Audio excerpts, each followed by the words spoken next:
Hi friends, good evening. ఈరోజు మన మార్కెట్లో చాలా చాలా ఇంపార్టెంట్ న్యూస్ ఉన్నాయి ఫ్రెండ్స్.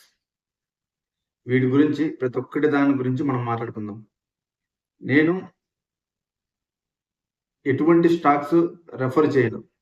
నేను మార్కెట్ ఎలా మూవ్ అవుతుంది, ఎలా బ్యాక్ సైడ్ అవుతుంది, ఎలా ఉండబోతోంది అని మాత్రమే చెప్తాను ఫ్రెండ్స్. ఎందుకంటే మార్కెట్ పెరిగినప్పుడు స్మాల్ క్యాప్ పెరుగుతుందో లేదో చెప్పలేం, కానీ లార్జ్ క్యాప్స్ నిఫ్టీ 50లో ఉంటాయి. ఆ స్టాక్స్ ఖచ్చితంగా పెరగడానికి ఛాన్స్ ఉంటుంది. ఆ వాటిలో వచ్చిన లాభం నుంచి ఆ లాభం తీసి స్మాల్ క్యాప్లకి రొటేషన్ చేస్తారు డబ్బులు అనమాట, లాభాన్ని. కాబట్టి నేను చెప్పేది మీరు క్లారిటీగా అర్థం చేసుకోండి ఫ్రెండ్స్. ఎందుకు చెప్తున్నానంటే ఈరోజు చాలా ఇంపార్టెంట్ అయిన ఒక డేటా వచ్చింది బయటికి. అది ఇంకా రాలేదు, కానీ ఎక్స్పెక్టేషన్స్ పెరుగుతున్నాయి. అదే కనుక జరిగితే మార్కెట్లో మనం ఏ డిసిజన్ తీసుకోవాలని కూడా అర్థం కాదు ఫ్రెండ్స్. చాలా దారుణంగా ఉండే అవకాశం ఉంది. బేర్ మార్కెట్కి వెళ్ళడానికి కూడా ఆస్కారం ఉంటుంది ఫ్రెండ్స్ ఇది. కాబట్టి నేను ప్రతి ఒక్కటి నీట్గా ఒక 4 పాయింట్లలో చెప్తాను. ప్రతి ఒక్క పాయింట్ మీకు ఎక్స్ప్లెయిన్ చేసుకుంటూ వస్తాను ఫ్రెండ్స్. ఈ వీడియో చివరి వరకు చూడండి ఫ్రెండ్స్. ఇప్పుడు మనకి నిన్న మన ఇండియాకి యూరోప్ యూనియన్కి ఎఫ్టీఏ కుదిరింది కదా, మదర్ ఆఫ్ ఆల్ డీల్స్.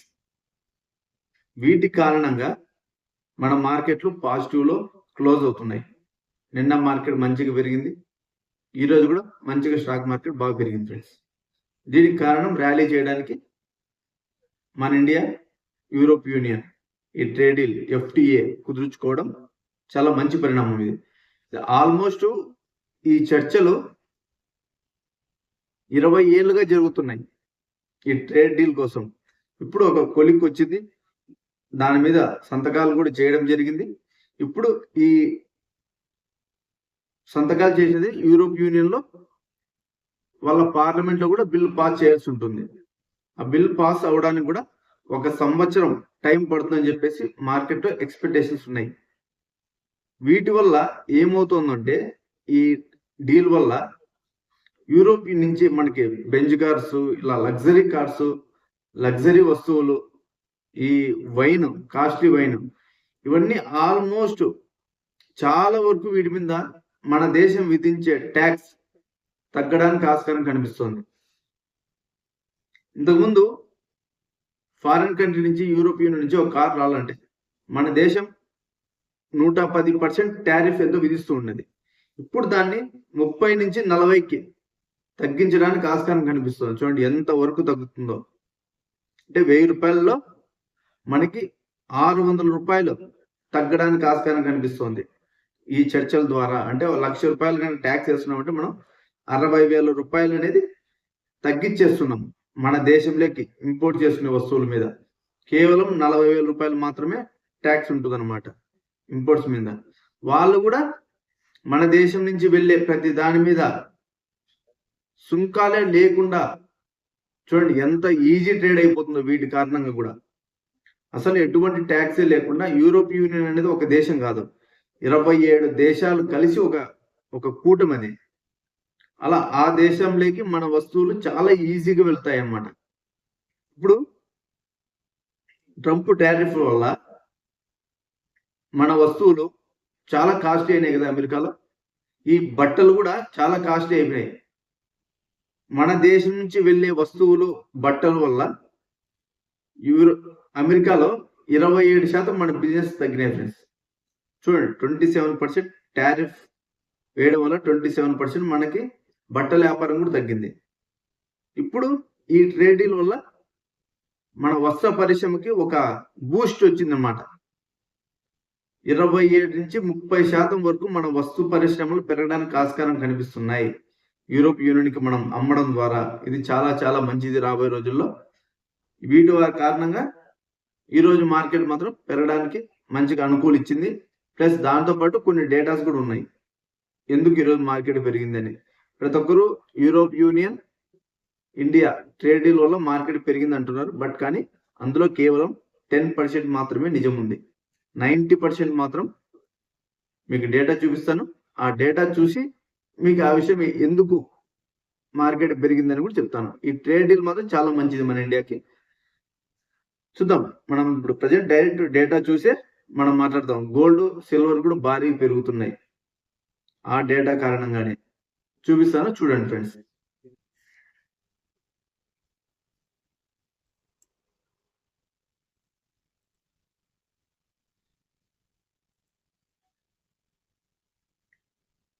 చూడండి ఫ్రెండ్స్, నిఫ్టీ 50 167 పాయింట్స్ పెరిగింది.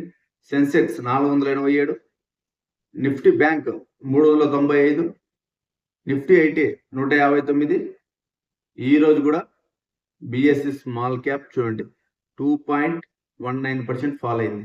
నేను రోజు ఇదే చెప్తున్నా ఫ్రెండ్స్ మీకు. స్మాల్ క్యాప్, మిడ్ క్యాప్స్ లో మార్కెట్ మంచి పాజిటివ్ మూమెంట్ ఉన్నప్పుడు కూడా స్మాల్ క్యాప్, మిడ్ క్యాప్స్ పెరగవు. ఎందుకంటే మార్కెట్ ఫాల్ అయినప్పుడు లార్జ్ క్యాప్స్ కూడా ఫాల్ అవుతాయి కదా, అక్కడ కూడా మనకి మంచి ప్రైజెస్ లో దొరుకుతాయి కదా.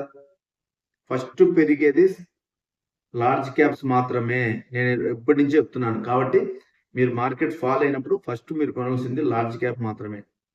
ఇవి ప్రైజెస్ తగ్గుతాయి. మార్కెట్ పెరిగినప్పుడు, మంచి న్యూస్ ఉన్నప్పుడు కూడా మన స్మాల్ క్యాప్ పెరుగుతాయి అనుకోవడం చాలా తప్పు. అప్పుడు పెరిగేది పెద్దవే. చూడండి, మీరు 2 రోజులుగా చూశారు కదా స్మాల్ క్యాప్ ఎలా పడుతున్నాయని. కాబట్టి మీరు అర్థం చేసుకోండి మార్కెట్ విధానం, ఇది ఏ విధంగా నడుచుకుంటుంది అనేది మీరు ఒక అర్థం చేసుకోండి. మార్కెట్ పెరిగినప్పుడు పెద్దవి పెరుగుతాయి, ఇవేం పెరగవు లేదా స్టేబుల్ గా ఉంటాయి. మార్కెట్కి ఒక నెగిటివ్ న్యూస్ వస్తుంది, లార్జ్ క్యాప్స్ పడతాయి, అప్పుడు ఏమైనా స్టేబుల్ గా ఉంటాయి, అప్పుడు ఉండవు. ఇది పడుతుంది, మార్కెట్ పాజిటివ్ వస్తుంది, లార్జ్ క్యాప్స్ పెరుగుతాయి, స్మాల్ క్యాప్స్ ఏమైనా పెరుగుతాయి, పెరగవు, అక్కడే ఉంటాయి. మళ్ళీ మార్కెట్ పడుతుంది కదా, మళ్ళీ అక్కడి నుంచి స్మాల్ క్యాప్ మాత్రం పడేది కామన్. ఎట్లొచ్చినా కూడా ఫస్ట్ పడేది స్మాల్ క్యాప్, మిడ్ క్యాప్సే, లార్జ్ క్యాప్స్ కాదు. అందుకే మీ సేఫెస్ట్ మనీ లార్జ్ క్యాప్ లో మాత్రం పెట్టుకోండి. 80% మీ పోర్ట్ఫోలియో నిఫ్టీ 50లో ఉండేట్లు చూసుకోండి. ఒక 20% మాత్రమే స్మాల్ క్యాప్ లోను, మిడ్ క్యాప్స్ లోను ఉండడానికి ఆస్కారం ట్రై చేయండి. అంతేగాని మొత్తం మీ పోర్ట్ఫోలియో అంతా స్మాల్ క్యాప్ లోను, మిడ్ క్యాప్ లోను మాత్రం అస్సలు పెట్టకండి. ఇది ఫ్రెండ్స్. అలాగే మనం డాలర్ ఇండెక్స్ చూద్దాం, చాలా ఇంపార్టెంట్ ఈరోజు ఇదే టాపిక్.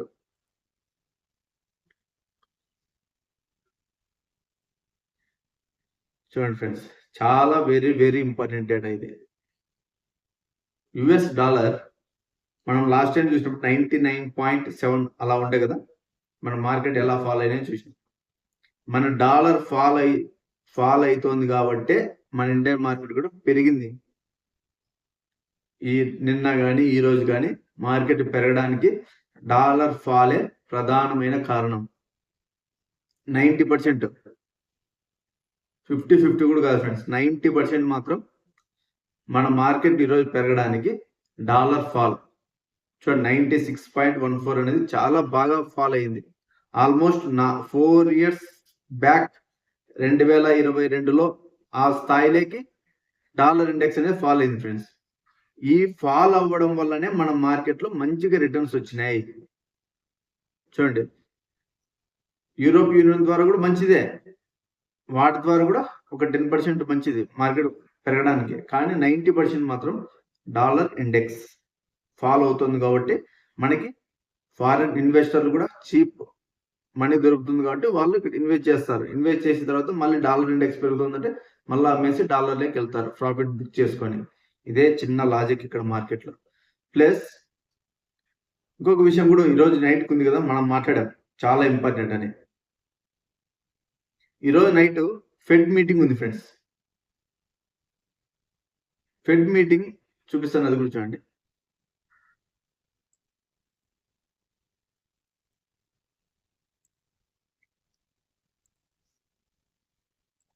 మనకి వడ్డీ రేట్ల తగ్గింపు ఉంది కదా ఈరోజు రాత్రి 11:30కి. 100% ఎటువంటి వడ్డీ రేట్లు అయితే తగ్గించడం జరగదు. చూడండి, 97.2 వడ్డీ రేట్లు అయితే తగ్గించే ఛాన్సే లేదు ఫ్రెండ్స్ ఈరోజు రాత్రికి. ఎందుకంటే డేటా మనకి సహకరించడం లేదు వడ్డీ రేటు తగ్గించడానికి. లాస్ట్ మనకి జీడిపిలో ఈ పాయింట్ చాలా జాగ్రత్త గుర్తుపెట్టుకోండి ఫ్రెండ్స్. ఇది ఈ రోజు కాదు ఫ్రెండ్స్, ఈ వీడియో నేను చెప్పే టాపిక్ కూడా మీకు అట్లీస్ట్ 3, 4, 5 months ఉపయోగపడాలి. ఈరోజు నేను చెప్పిన డేటా 3 నుంచి 5 నెలలు ఉపయోగపడుతుంది. మీరు దీన్ని బేస్ చేసుకొని ఇన్వెస్ట్ చేయండి. ఇప్పుడు డిసెంబర్లో మనకి Q3 డేటా వచ్చింది ఫ్రెండ్స్. యూఎస్ది ఎంత ఎక్స్పెక్ట్ చేసినాం? 3.3. వచ్చినది ఎంత వచ్చింది ఫ్రెండ్స్? 4.4 వచ్చింది కదా. ఇది మనకి ఆ రోజు చెప్పాను, ఇది మార్కెట్కి మంచిది కాదు. వీటి కారణంగా ఏమవుతుందంటే డాలర్ అనేది వీక్ అంతగా అవ్వదు, డాలర్ స్ట్రెంథన్ అవ్వడానికి ఆస్కారం కనిపిస్తుంది. ప్లస్ చీప్ మనీ దొరకడానికి చాలా కష్టం అవుతుంది. వడ్డీ రేటు తగ్గవు కాబట్టి చీప్ మనీ అనేది దొరకదు. అప్పుడు ఏమవుతుంది? రిస్క్ అసెట్స్ అంటే మన స్టాక్ మార్కెట్లోకి డబ్బులు రావడం ఆగిపోతాయి చాలా వరకు. ఇప్పుడు వస్తున్నారు కదా, అమ్ముతున్నారు కదా, అది రెగ్యులర్గా ఉంటుంది ఫ్రెండ్స్. మార్కెట్ పెరగాలంటే ఇప్పుడు ఒక రోజు 1,00,000 రూపాయల బిజినెస్ జరుగుతుందంటే టఫ్ టైంలో మనకి చీప్ మనీ దొరికినప్పుడు, ఈ రోజు 1,00,000 రూపాయలు జరిగేది చీప్ మనీ దొరికిన మనకి 5 లక్షల వ్యాపారం జరగాలి. అంటే ఆ స్టాక్స్ లో వాల్యూ అనేది జనరేట్ అవ్వాలి. ఈ రోజు ఒక స్టాక్ లో 1,00,000 రూపాయల వ్యాపారం జరుగుతుందంటే చీప్ మనీ దొరికినప్పుడు ఆ స్టాక్ లో 5 లక్షలు, 6 లక్షలు, 10 లక్షలు ఎప్పుడైతే వాల్యూమ్ పెరుగుతుందో అప్పుడు మాత్రమే మన స్టాక్ మార్కెట్ అనేది పెరుగుతాయి. ఇదొక పాయింట్. ఇప్పుడు ఏమైతుంది? 4.4 రావడం వల్ల అమెరికాలో వడ్డీ రేటు తగ్గడం లేదు. అన్ఎంప్లాయ్మెంట్ ఏమో 4.6 ఉంది, ఇదేమో ఎక్కువ ఉంది. బట్ కానీ డిసెంబర్లో 50,000 జాబ్స్ వచ్చాయి. ఆ రోజు కూడా చెప్పాను, జాబ్స్ అనుకున్న దానికంటే తక్కువే ఉన్నాయి, కానీ వాళ్ళ ఆదాయం పెరిగింది అని చెప్పి మనం వీడియోలో కూడా మాట్లాడడం జరిగింది. మీరు అది అబ్జర్వ్ చేయండి. వీటి కారణంగా రాబోయే రోజుల్లో అన్ఎంప్లాయ్మెంట్ రేట్ తగ్గింది, వాళ్ళ ఆదాయం పెరిగింది, యుఎస్ జీడిపి బాగుంది. కాబట్టి ఈ డేటాని బేస్ చేసుకొని ఇప్పట్లో వడ్డీ రేటు తగ్గించడానికి ఆస్కారం లేదు. ఇప్పుడు జనవరి, ఫిబ్రవరి, మార్చి అయిపోతానే, మార్చిలో మళ్ళా Q4 రిజల్ట్స్ వస్తాయి ఫ్రెండ్స్. Q4 రిజల్ట్స్ వచ్చినప్పుడు ఈసారి యుఎస్ జీడిపి ఎంత ఎక్స్పెక్ట్ చేస్తున్నారు తెలుసా ఫ్రెండ్స్? ఇదేంది బ్రో, మీరు ఇంకా జనవరిలోనే Q4 మాట్లాడుతున్నారు అనుకుంటాను friends. Q4 expectations US GDP ఎంతో తెలుసా? మీరు షాక్ అవుతారు. 5% ఎక్స్పెక్టేషన్ చేస్తున్నారు. మనం 3.3కే వడ్డీ రేట్లు ఎప్పుడు తగ్గుతాయో చెప్పడం లేదు. 4.4 వచ్చింది, జూన్కి వెళ్ళింది వడ్డీ రేట్ కట్, మనీ ప్రింటింగ్ రావటం లేదు. ఇప్పుడు Q4 జీడిపి 5% పోతే మరి ఎప్పుడు రేట్ కట్స్ రావడానికి ఆస్కారం కనిపిస్తుంది? చూడండి, చిన్న లాజిక్ మీరు అర్థం చేసుకోండి. మార్కెట్ ఫాల్ అవడానికి, పెరగడానికి ఈ డేటాస్ అనేది చాలా ఇంపార్టెంట్ ఫ్రెండ్స్.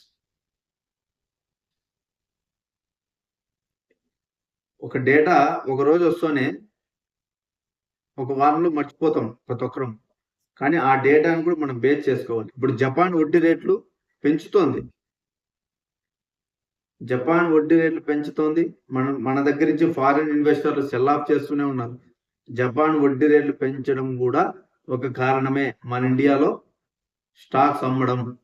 ఎందుకంటే జపాన్ చీప్ మనీ దొరికింది, వాళ్ళు ఎక్కడైతే వాల్యుబుల్ స్టాక్స్ ఉన్నాయో అక్కడ ఇన్వెస్ట్మెంట్ చేసి ఉన్నారు, యుఎస్ బాండ్స్ లో ఇన్వెస్ట్మెంట్ చేసి. కాబట్టి ఇది కూడా గుర్తుపెట్టుకోవాలి మీరు. Q4కి 5% జీడిపి వచ్చిందంటే మార్కెట్ ఎలా ఉంటుందో మనం చెప్పలేము. మార్కెట్ ఫాల్ అవడానికి హై ఛాన్స్ కనిపిస్తుంది, బేర్ మార్కెట్ రావడానికి కూడా హై ఛాన్స్ కనిపిస్తుంది ఫ్రెండ్స్. ఇంకొకటి, నిన్న డాలర్ ఇండెక్స్ 96.13 పడింది. అది పడడానికి కారణం కూడా ఈ ఆస్ట్రేలియా డాలర్ అలాగే యూరోప్ కరెన్సీలతో గ్రీన్ బ్యాక్ క్రాష్ అనేది జరిగింది ఫ్రెండ్స్. చూడండి, గ్రీన్ బ్యాక్ క్రాష్ ఇలా కావడం వల్లనే యుఎస్ డాలర్ అనేది అంతగా ఫాల్ అయింది. ఆ ఫాల్ వచ్చింది కాబట్టి మన మార్కెట్ లో ర్యాలీ జరిగింది. ప్లస్ ఈరోజు నైట్ అనేది చాలా ఇంపార్టెంట్, ఫెడ్ మీటింగ్ జరుగుతుంది కదా. మీటింగ్ లో ఆయన ఏం మాట్లాడతాడు అనేది చాలా ఇంపార్టెంట్. మన మార్కెట్ కి రాబోయే రోజుల్లో ఏ విధంగా బిహేవ్ చేస్తున్న దాని గురించి కూడా మనం ఆయన మాట్లాడినాక మనం రేపు ఈవినింగ్ కూడా మనం ఫెడ్ మీటింగ్ లో ఏం జరిగింది కూడా దాని గురించి మాట్లాడదాం ఫ్రెండ్స్. నెక్స్ట్ చూసుకుంటే మన రూపీ కూడా ఈరోజు కొంచెం స్ట్రాంగ్ గా ఉంది. వీటి కారణంగా కూడా మన మార్కెట్లు అనేది కొంచెం ర్యాలీ చేసినాయి. యుఎస్ మార్కెట్ చూడండి, నిన్న స్టేబుల్ గానే ఆల్మోస్ట్ నాస్డాక్ 215 పాయింట్లు పెరిగింది, 29 S&P 500. ఒక షాకింగ్ ఏంటంటే యుఎస్ మార్కెట్ స్టేబుల్ గానే ఉన్నాయి. ఇక్కడ చూడండి, నిన్న గోల్డ్ 1.89% పెరిగింది ఫ్రెండ్స్. ఈరోజు మన ఇండియాలో గోల్డ్ వచ్చేసి 1,70,000, ఆల్మోస్ట్ 500 రూపాయలు తక్కువ, 1,69,500 రూపాయలు 24 క్యారెట్స్ గోల్డ్. అదే కనుక మన రూపీ స్ట్రాంగ్ ఉంది కాబట్టి ఈరోజు ఆ ప్రైస్ కనిపిస్తుంది. అదే మన రూపీ కనుక ఫాల్ అయ్యింటే 1,71,000, 1,72,000 ఈరోజు 24 క్యారెట్స్ గోల్డ్ ఉండు. మన రూపీ కూడా స్ట్రాంగ్ అవ్వడం, మన వాటి కారణం కూడా మన దగ్గర ఇప్పుడు 1,69,500 ఉంది. మన రూపీ ఫాల్ అయినా కూడా బంగారం రేట్లు పెరుగుతాయి. మన లాస్ట్ వీడియోలో కూడా మనం మాట్లాడాం బంగారం ఎందుకు పెరుగుతోంది అని మనం ఒక వీడియో చేసినాం. ఎవరైనా చూడకపోతే మీరు అక్కడ వెళ్ళి చూడండి, విషయం అర్థమవుతుంది. అలాగే సిల్వర్ ఈటీఎఫ్ల ప్రకారం 3,87,000 ఉన్నది. బట్ కానీ బయట మాత్రం వెండి రేటు ఈరోజు దగ్గర 18,000 ఒక కేజీ మీద పెరిగి 4 లక్షలు టచ్ చేసింది ఫ్రెండ్స్. ఈరోజు ఒక కేజీ వెండి 4 లక్షలు. చూడండి, మీరు అర్థం చేసుకోండి. డాలర్ వీక్ అవ్వడం వల్ల ట్రంప్ అనేది డాలర్ వీక్నెస్ కే సపోర్ట్ చేస్తున్నాడు. నిన్న ఒక మీటింగ్ లో డాలర్ వీక్నెస్ కోసమే ప్రయత్నిస్తున్నానంటే అవును అని చెప్పేసి ఆయన సమాధానం చెప్పడం జరిగింది. ఆ వీక్నెస్ కూడా బంగారం, వెండి, ఈ కొన్ని మెటల్స్ లో ఉంటాయి కదా, ఆ మెటల్స్ అనేది స్ట్రాంగ్ ర్యాలీని ఇచ్చినాయి. అంటే రాబోయే రోజుల్లో ట్రంప్ డాలర్ వీక్నెస్ కే సపోర్ట్ చేస్తున్నాడు. ప్లస్ అలాగే కొత్త ఫెడ్ చైర్ నియమించాలని అనుకుంటున్నాడు కదా, అది ఎవరనే విషయం అయితే మార్కెట్కి అయితే ఇంకా ఎటువంటి విషయం అయితే మార్కెట్కి ఏమి ఇంకా అర్థం కావడం లేదు. కాబట్టి అది కూడా బేస్ చేసుకోవాలి. ఒకవేళ Q4 యుఎస్ జీడిపి 5% వచ్చినా ట్రంప్ ఒత్తిడికి, అలాగే ట్రంప్ నియమించే ఒక వ్యక్తి ట్రంప్ మాటల ప్రకారం 3 రేట్ కట్స్ కనుక ఇస్తే యుఎస్, నేను ఎప్పటి నుంచి చెప్తున్నా, యుఎస్ పిఎంఐ డేటా చూడండి, ఈరోజు 47.9 ఉంది ఫ్రెండ్స్. యుఎస్ పిఎంఐ డేటా 47.9 ఉంది. మనకి 50 పైకి వస్తే మన మార్కెట్ మంచి బుల్ రన్ లోకి వెళ్తాయి. 50 పైకి వస్తే యుఎస్ పిఎంఐ డేటా మీరు గుర్తుపెట్టుకోవాలి. యుఎస్ పిఎంఐ డేటా 50 పైకి వచ్చిందంటే మన మార్కెట్లు మంచిగా పెరగడానికి ఆస్కారం కనిపిస్తుంది. ట్రంప్ కూడా కావాల్సింది అదే. అమెరికాలో తయారయ్యే వస్తువులు ఎక్కువ ఎక్స్పోర్ట్ చేయాలి అనే కారణం ద్వారానే యుఎస్ డాలర్ని దెబ్బతీస్తున్నాడు. వీటి కారణంగా యుఎస్ లో తయారయ్యే వస్తువులు తక్కువ రేటు దొరుకుతాయి, డాలర్ పడుతుంది. కాబట్టి మనలాంటి దేశం నుంచి కూడా మనం ఇన్వెస్ట్ చేయొచ్చు, ఆ డబ్బులు కూడా తక్కువ దొరుకుతుంది. కాబట్టి యుఎస్ వస్తువులు ఇంకా ఎక్కువ అమ్ముడవుతాయి. ట్రంప్ కావాల్సింది ఇదే. కాబట్టి డాలర్ని దెబ్బతీయడానికే ట్రంప్ ప్రయత్నిస్తున్నాడు. అలాగే కొత్త ఫెడ్ చైర్ కూడా మనకి మేలో వస్తాడు. కాబట్టి చూద్దాం, అతను వచ్చిన తర్వాత అతని నిర్ణయాలు ఎలా ఉంటాయని చూసి మాట్లాడుతున్నాం ఫ్రెండ్స్. మనం ఇప్పుడే ఆవేశపడి వస్తాడు, ఇది తీసుకుంటాడని మనం ముందస్తు ఊహల్లో మాత్రం వద్దు.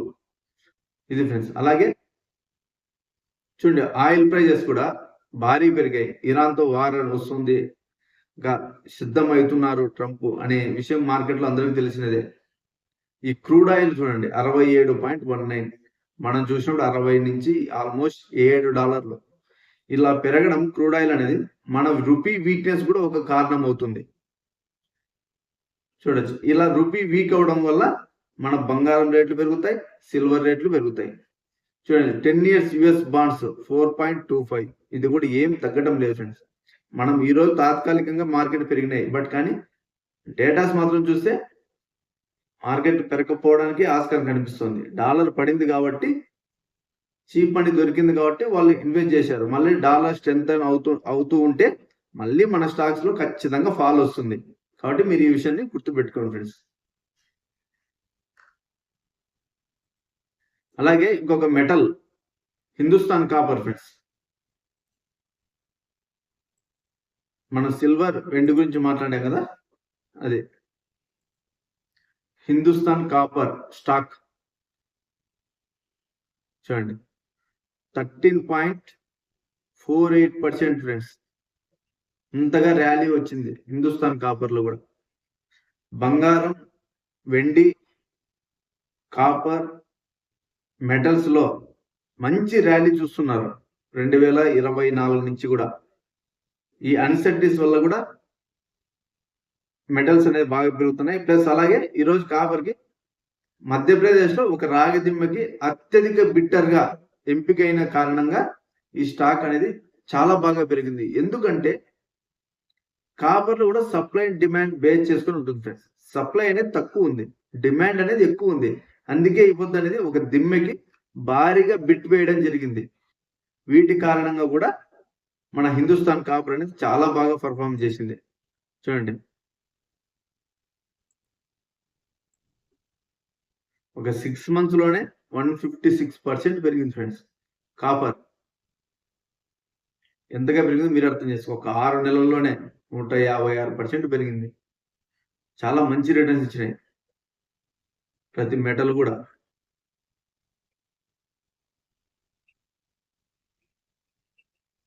ఇది ఫ్రెండ్స్ ఓవరాల్ గా అయితే మార్కెట్ లో మనం నైట్ ఫెడ్ మీటింగ్ చూసి అక్కడ ఏం డిసిజన్ తీసుకుంటున్నారు, రాబోయే రోజుల్లో ఎలా ఉండబోతుంది మార్కెట్ అనేది మనం రేపటి వీడియోలో ఖచ్చితంగా డిస్కస్ చేద్దాం. ఈ వీడియో కనుక మీకు నచ్చితే లైక్ చేయండి, షేర్ చేయండి, సబ్స్క్రైబ్ కూడా చేసుకోండి ఫ్రెండ్స్. Thank you friends.